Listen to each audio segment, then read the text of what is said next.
In response to the numerous questions and fears raised by the 2010 Eurozone crisis, the Institut d'études européennes of the Université Libre de Bruxelles hosted a Green Agora forum, gathering over 80 researchers, experts and decision-makers to discuss whether European integration would necessarily emerge weakened or possibly strengthened from the crisis. The Greek crisis is a little bit the quintessence of the European crisis. A lack of discipline for a long period, a lack of solidarity for a long period, and foremost, I think, also a lack of unity. The 2010 European crisis has proven to be a truly existential one, challenging the ability of the European integration process to meet its twin goals as reiterated by the member states in the Lisbon Treaty's preamble. To achieve the strengthening and convergence of their economies, on the one hand, and continue the process of creating an ever closer union among the peoples of Europe, on the other.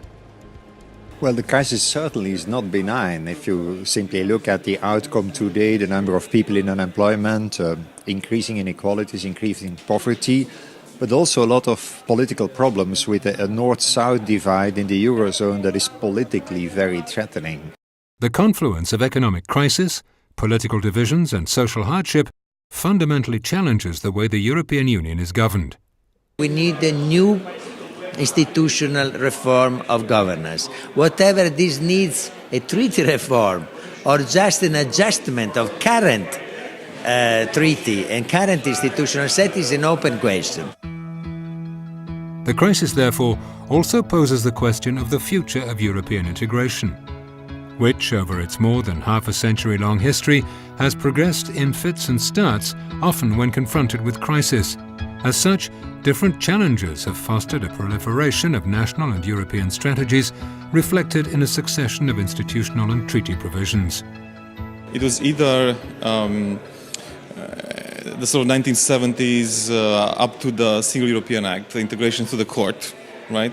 And then following that, we had attempts at democratizing the integration even further. That has reached both of them have reached a crisis of some sort, and we are in some kind of hybrid regime at this point. The current complex European governance system is therefore the product of gradual evolutions and reactions to imperatives. This pragmatic approach to European integration is labeled functionalism. Probably functionalism cannot speak everything for Europe either. No matter what kind of supranational identity or supranational common interest you have, if that was somehow conflict with your own individual state's interest or priority, it is very hard for us to make those functionalism move on. Two things are pretty fundamental, or three things. One is that this is a crisis which polarizes the actors. There's a clear set of winners and losers, and it unfortunately runs along that north-south line.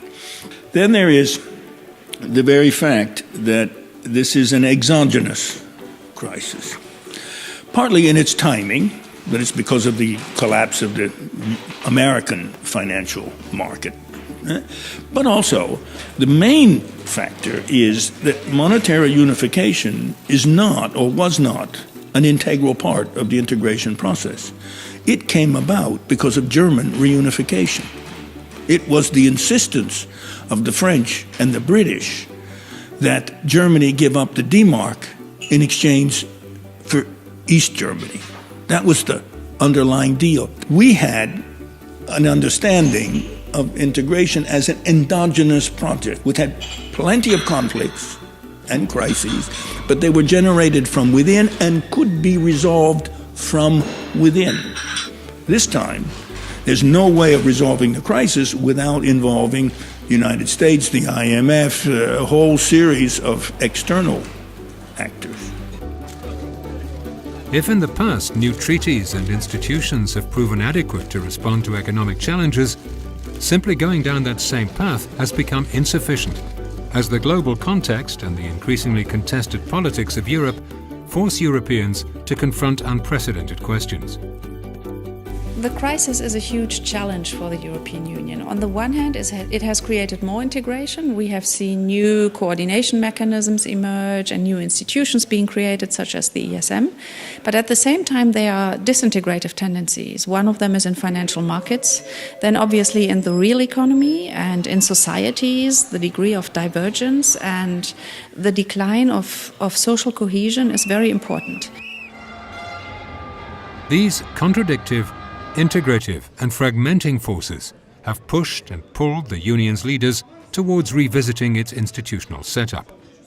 We had more creative and sophisticated modes of governance in the last 3-4 years than in all the 20 years of the monetary unit. But this poses 3 questions. How to bolster the efficiency of community-wide governance? Which levels of control and solidarity are needed for a sustainable European monetary union? And what democratic practices are needed to ensure the European endeavour's legitimacy? I think the most obvious negative implication of the current crisis has been the breakdown in the community method used in the European Union to come up with proper policy making. The crisis has refocused politicians and elected officials on national logic and priorities. Effectively, the consequence of that is that today in Europe, the people or the organizations or the institutions in charge of the public good in Europe do not have a European mandate, they have a national mandate. The current crisis of the Eurozone has pushed the whole of the EU governance towards bargaining and hierarchy. However, there are preconditions for bargaining and hierarchy to work, and they are currently not met. Rifts created by the crisis have entrenched winners and losers, which in turn has constrained constructive bargaining mechanisms. Furthermore, the trial and error approach, seemingly adopted by European institutions, has undermined hierarchies of authority.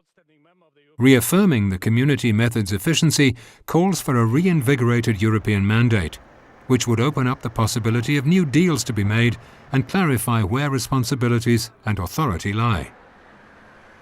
The crisis has not damaged the euro as a currency. If you look at the external value of the euro, it remains a pretty good currency worldwide. I think there are 2 issues here. The first one is that we've seen that this half-built house that was EMU has really come to a breaking point. What is different this time round is that we're stuck between, on the one hand, the need for further integration to make this construct work, and on the other hand, a waning citizen acceptance of further delegation of competences to the supranational level. That will be very difficult to square. European construction was imperfect, was incomplete. Whereas the German was thinking that if I stick to the rule, the European Union is finished. So now we know it wasn't finished. Second, we trust too much to the financial market. The financial market were very happy to give money to Greece.